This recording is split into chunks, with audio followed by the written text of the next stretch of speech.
Hello. Well, thank you for having me. I've been teaching at James Lick High School going on 25 years. It's the first and only school I've worked at, and I'm very proud to be a comment.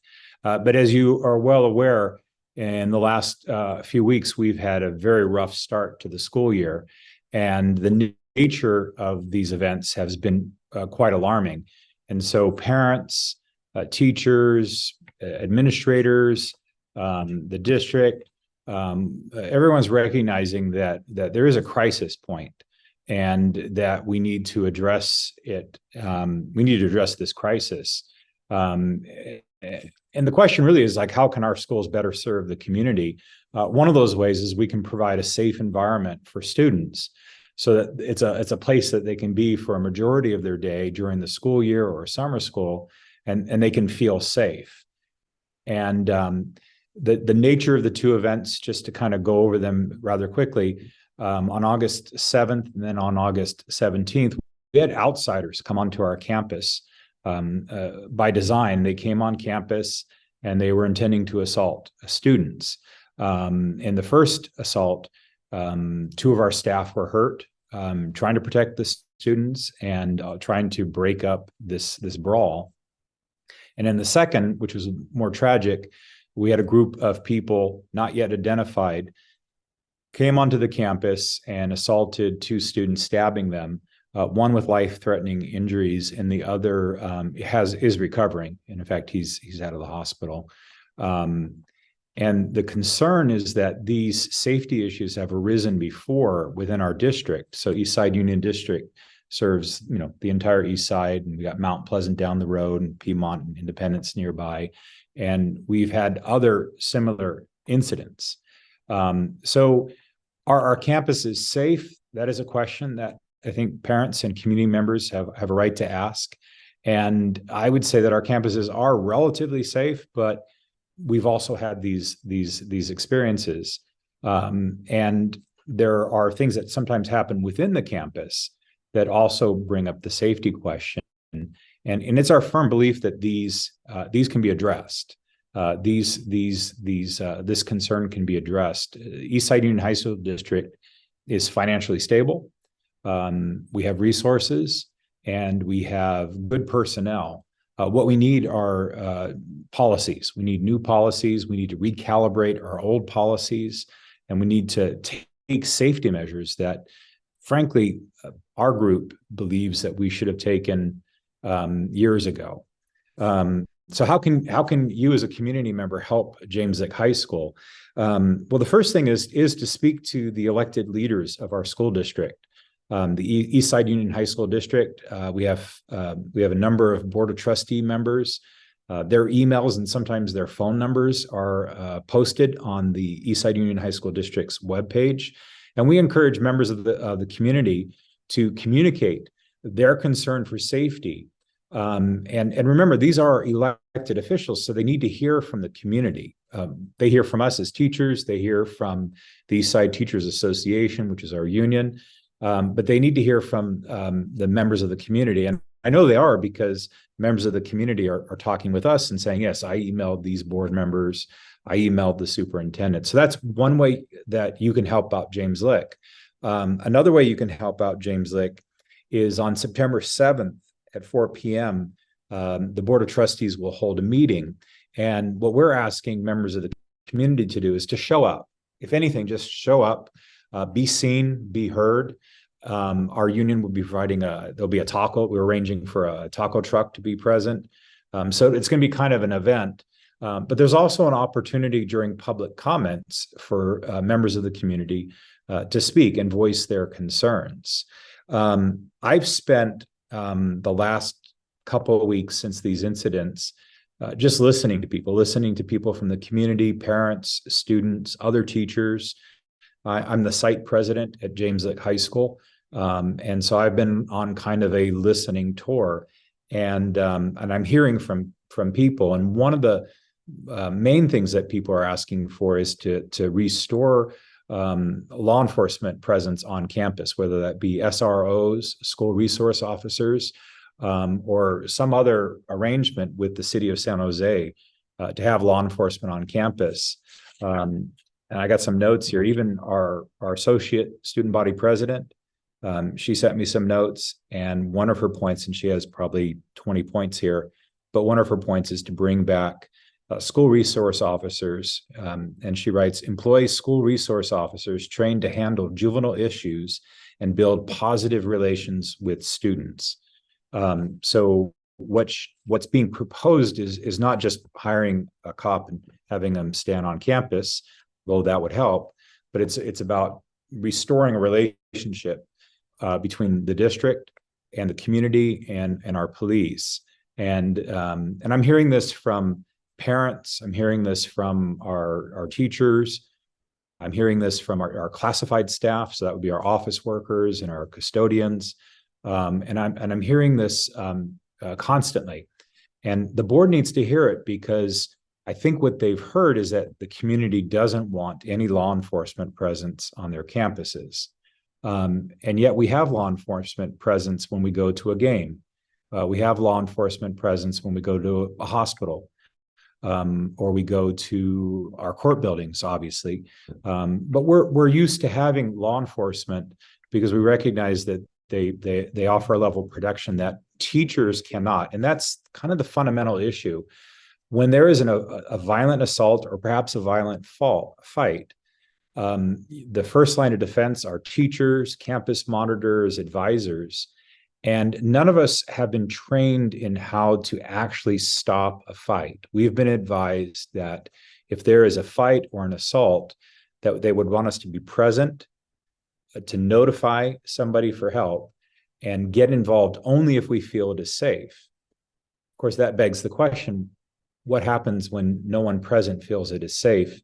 And the reality is no one has an answer to that question. And the problem right now is our staff, they're acting in the human way. They're responding like someone's being hurt, I have to help. But then they're getting hurt too. We've had at least 2 staff members at James Lick get hurt. Other staff members at our site have been hurt in the past. And it's because they don't want to just stand by. They want to be involved. But I do want to emphasize that bringing back SROs, school resource officers, or law enforcement is really only one. We also ask the community to reach out again to the Board of Trustees. We need perimeter fencing. We need to have secure points of entry. Not that our schools would become inaccessible to our community, but that our schools would be accessible in a very safe way. And we need to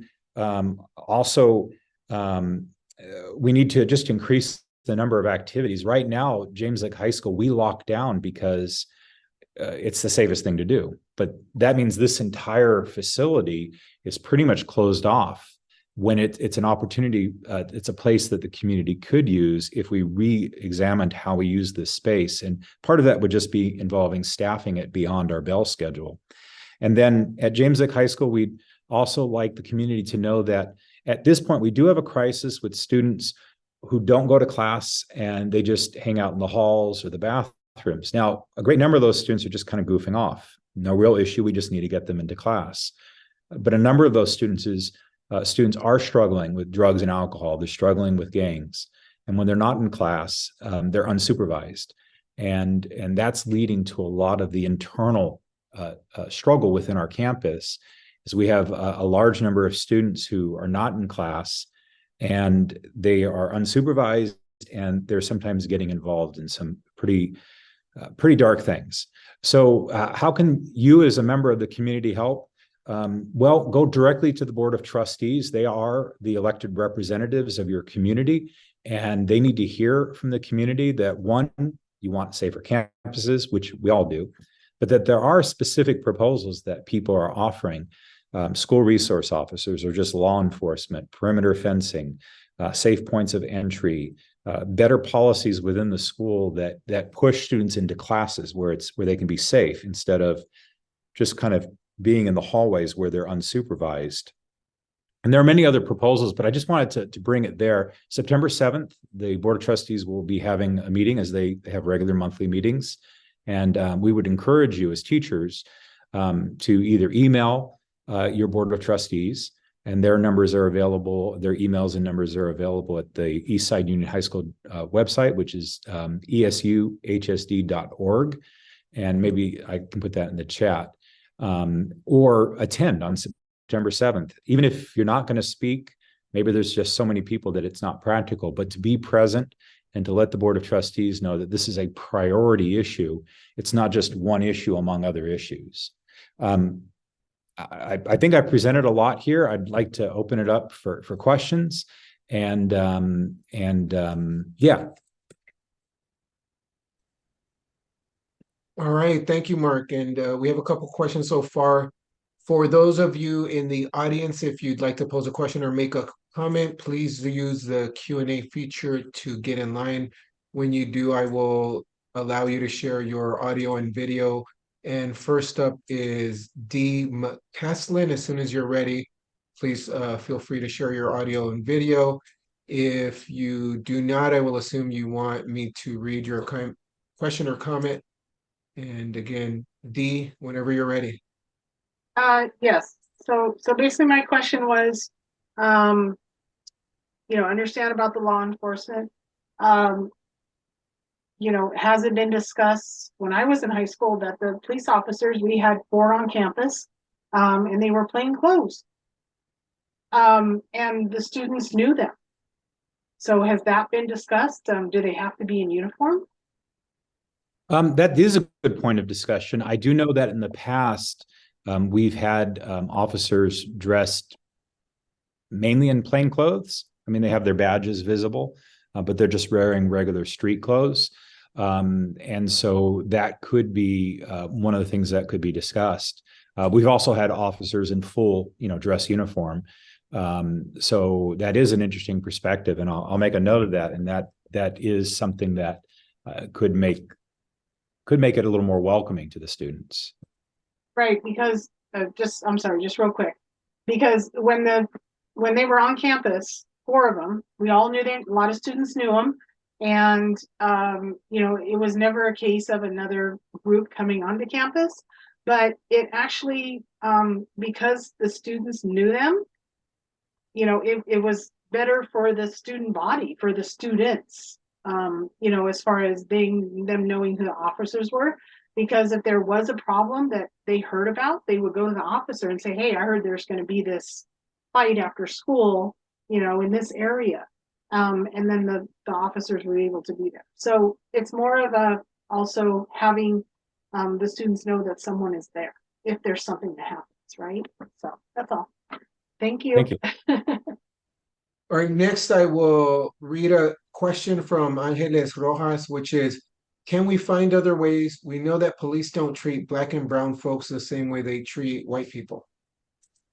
Well, if the community, and really the decision to bring back law enforcement would be a decision of the community, as they influence the Board of Trustees who are elected. And if the community chooses they don't want to have law enforcement on campus, then yes, we are going to have to find ways to address that question. And also, are there ways to address that question and have them on board? The most prominent idea is to form a relationship with the police department and to foster positive relationships with students. And it's also not to bring police officers in as part of our disciplinary team, but that discipline would remain the purview of school officials and teachers. But the police officers would be there simply to provide security. And towards the end, before COVID, that was pretty much the role of our police officers. They didn't enforce school rules and they didn't get into students' business. They were just there for security. And our experience was that the students did have a positive relationship. But yes, if the community decides that law enforcement is not the best option, then we do need to find other options. And I believe that could be possible. I am a supporter of bringing back law enforcement, but I'm also a supporter of bringing them back with the sensitivity to these issues and with some real ways of addressing it. All right, next, Corina, whenever you're ready. Thank you. And thank you, Mark, for this presentation and important discussion. Corina Herrera Loera, currently serving as the Alum Rock Union Elementary School District Board member. And I've worked in the past, I worked at Independence High School for 7 years as a deputy probation officer. And so anyways, before I gave my comment and question, my 14-year-old daughter, who's a freshman at a Eastside Union High School District school, I had her listen in, and I wanted to ask her. So part of my question was, I think in the suggestions that you had, before I make my comments, I wanted to ask, did you involve youth to see how they would feel more safe at schools? Yeah, and that process is just beginning. The August 17th was the real catalyst for this. The August 7th incident was maybe played down. It just wasn't very prominent, and people were talking. But since August 17th, we have been soliciting both the school and then also our teacher group, and now there's a coalition that's forming. There's a group at our school now called the Comet Club. It's a student-led club, and it just started last week. They had their first meeting on Wednesday. They had 39 students, and they had a lot of different ideas. Some kind of security, law enforcement, armed security guards. I mean, they had a lot of different ideas, but the idea was that 100% of the group that showed up, so there was 39 students, 100% of them supported some form of law enforcement returning to the campus. And is that universal? No, I've heard from other students that the answer is not. But in my listening, the majority of the students are saying they believe in law enforcement, because it's just not particularly an issue for them. They're used to having law enforcement in their community. And in places they go. Now, did they suggest other things? Yes, they suggested gates, having students wear IDs so that we know who's who on campus and should they be on campus. Forming better relationships with the San Jose Police Department was another suggestion, so that when they're patrolling, they're more aware of what's happening on the campus and they have relationships with students. And also addressing gang violence was a big one. And I do say, just without giving too much detail, that even one of the students, even students who have been involved in violent assaults, have told us that they believe that law enforcement should be on campus. And I think the message is, we have issues with people, but we would like our school to be a safe place, because they don't want to be. Thank you, Mark. Okay, sorry. And no, because I know the time is short. I just wanted to make sure that I voiced my daughter, who's a 14-year-old at an Eastside Union High School, and she said police officers are not the answer. And I think I saw in the chat something that's going to come up. And I agree that, unfortunately, I'm a law enforcement myself, for 17 years. And I'm in agreement, right? Like, is that the answer? Maybe, maybe not, right? And I love that we're involving community. Hearing my daughter say, no, we need more programs like, and she mentioned, City of San Jose, this gang intervention programs. People and staff who are going to make it comfortable for youth to go and say, hey, there's a fight that's about to happen. There's a gun in so-and-so's backpack. Most of our youth will not feel comfortable going to a police officer, right? Although there's many amazing police officers, and I've worked with many myself, having been a probation officer at Independence. But I knew when I took off my law enforcement hat, and we had we had a women's circle, we had safe spaces, where we would create it. And I wasn't wearing my law enforcement badge and hat, is when youth became more open and sharing. And so I'm glad that you're involving the community. I look forward to, being a part of this, also a candidate for county board supervisor, continuing to serve the Eastside community. So yeah, thank you for, being here, and Juan for ensuring that we have this discussion. Yeah, and I do want to emphasize that the question of law enforcement is really only one component. We're not going to solve our safety issues if that's the only thing we address. And I know that in the community, that's not the only point of discussion. So I do want to emphasize that there are many other things, just as your daughter has suggested. And, at the end of the day, if our schools are just safer places and everybody feels welcomed and the students feel that they're honored and heard, if we're a safe campus, however we get there, I'm going to be behind that 100%. All right, thank you. And the next question is by, and I may be mispronouncing the first name, Sudha Kamath. First name is Sudha. Apologies if I said that incorrectly. Who says the similarity is not the same as a school versus a court, hospital, or stadium. We don't want our children being around or deal with police officers with no parental presence in case there is escalation by the very officers asked to protect teens. Yeah, I mean, I'll take note of that. It's not really my intention to debate because I want to hear from members, and so I want to hear these comments. And so what I want to relate is not so much my personal opinion, but just when people do talk about law enforcement and how it can be done perhaps positively, one is to very much narrow the focus on just their role in campus safety and they're having the positive interactions with students where, again, they're not enforcing discipline at a school. And yes, maybe the question of like a parent's right to be present when a child is questioned. Going forward with the policy, those can be points that can be discussed.